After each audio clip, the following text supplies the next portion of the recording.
Lagi kita masuk ke penyelesaian siklus akuntansi ya. Ini untuk yang di bab 4. Nah, kita masuk ke siklus akuntansi. Pertamanya kalau kita identifikasi. Lalu setelah itu kita catat. Nah, di dalam tahap pencatatan itu ada bukti transaksi, lalu masuk ke jurnal. Nah, berikutnya masuk ke tahap penggolongan. Tahap penggolongan itu ada ke buku besar ya. Terus lanjut lagi ke tahap summarizing, itu pengikhtisaran. Itu masuk ke neraca saldo, jurnal penyesuaian, jurnal penutup, penutup buku besar, neraca saldo setelah penutupan, lalu jurnal balik. Nah, yang di neraca saldo dan jurnal penyesuaian itu masuk ke dalam neraca lajur. Nah, dari neraca lajur masuklah ke laporan keuangan, yaitu laporan laba rugi, laporan perubahan modal, dan laporan neraca. Nah, kalau selesai dari tahap pengikhtisaran atau summarizing, kita masuk ke tahap reporting. Nah, reporting itu adalah laporan keuangan gitu ya. Nah, lalu kita mengenai memasukkan ke dalam neraca lajur. Kita kemarin kan udah ke proses penyesuaian dan neraca saldo. Nah, lanjutnya setelah itu ke neraca lajur. Neraca lajur itu biasa kita sebut worksheet atau working paper ya. Nah, kita lihat nih di kolom-kolom neraca saldo sebelum penyesuaian yang ada di halaman 75. Nah, di situ kan ada neraca saldo sebelum penyesuaian ya, totalnya 88. Lalu setelah itu di halaman 76 di situ kan ada ayat jurnal penyesuaian yang kemarin. Nah, kalau kita aplikasikan ke dalam halaman 77 yang sudah kita pelajari ya, ini akan tampak neraca lajurnya seperti ini ya. Jadi dari pertama itu kan neraca saldo ya sebelum penyesuaian. Nah, ini yang kolom yang pertama dan kedua. Lalu penyesuaiannya kita masukin. Nah, cara masukin jurnal ke dalam kolom penyesuaian yang ada di balance sheet atau neraca lajur, itu kalian bikinin dulu kolom kecil ya. Jadi jurnal D, jurnal ABCD tuh kalau misalnya kayak piutang nih ya, piutang D di debit, kreditnya mana? D juga, cari di halaman di bawahnya di nomor 43. Jadi ada debit, ada kredit. Selalu berarti ada dua, misalnya D itu ada dua, A itu ada dua pasti. Nah, kalau udah kayak gitu, nah itu nanti pasti benar kalau udah ada dua. Jadi kalian memasukkannya sudah benar, sudah cermat ya. Jadi di debit dan di kredit ya. Itu masukinnya sudah cocok ya. Jadi harus ada kolom kecil itu menandakan D. D ada 2, A ada 2, B ada 2, F ada 2, berarti sudah masuk semua. Nah, kalian masukin debitnya dan masukin kreditnya. Nah, setelah itu ya, kalau kas kan nggak ada nih penyesuaiannya, langsung masukin ke dalam neraca saldo setelah penyesuaian. Lalu piutang 6.000, terus ada lagi di debit 6.000. Kalau sama-sama di debit berarti ditambah, jadi 6.000 tambah 4.000 sama dengan 10.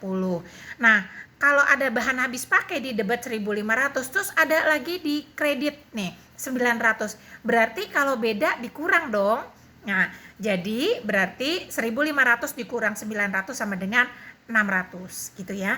Jadi kalau posisi sama-sama di debit atau sama-sama di kredit berarti ditambah. Kalau posisinya berlawanan berarti dikurang ya. Masukin ke neraca saldo setelah penyesuaian. Nah, kalau udah semua neraca saldo setelah penyesuaian di total. Nah, setelah di total kita masukkan semua pendapatan dan biaya-biaya ke dalam laba rugi ya. Pendapatan dan biaya-biaya nih, pendapatan jasa itu dikredit, kan posisinya kredit. Nah ya, terus pendapatan sewa, pendapatan bunga itu dikredit ya. Terus pendapatan yang beban-beban itu di debit. Jadi sesuai dengan tempatnya aja kalian masukin. Kalau di sini di debit ya masukin di debit gitu ya. Gampang kan? Nah, setelah itu total. Nah, totalnya ini pasti beda ya. Tunggu dulu, kita masukkan selain dari pendapatan dan biaya-biaya atau beban-beban masukin ke dalam neraca. Contohnya kayak kas tadi ya. Nah, taruh di neraca. Terus piutang taruh di neraca. Yang di isinya yang di neraca saldo setelah penyesuaian ya.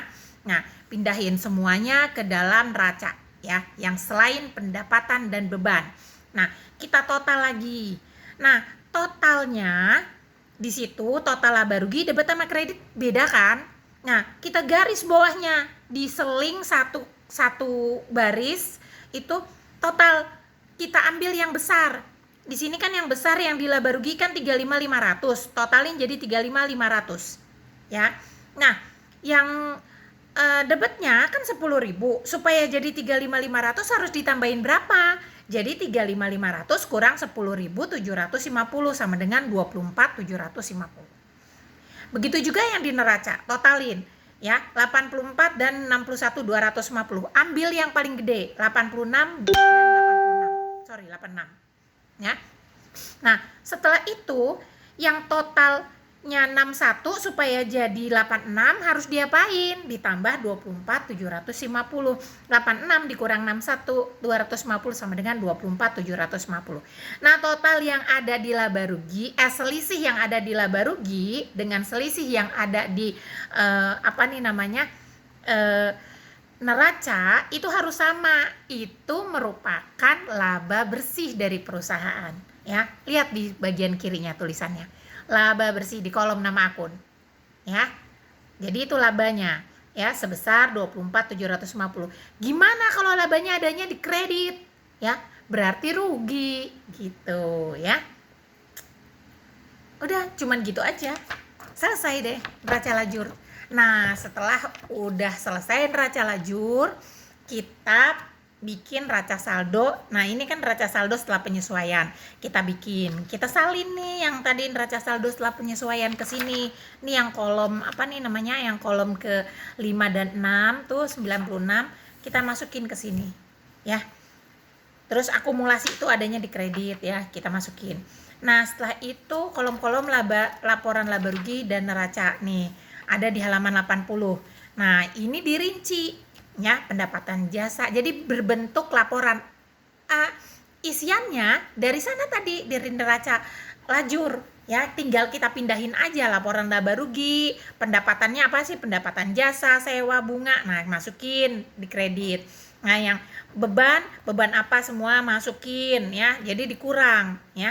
Hasilnya laba bersih 24.750. Bener kan tadi? Ya.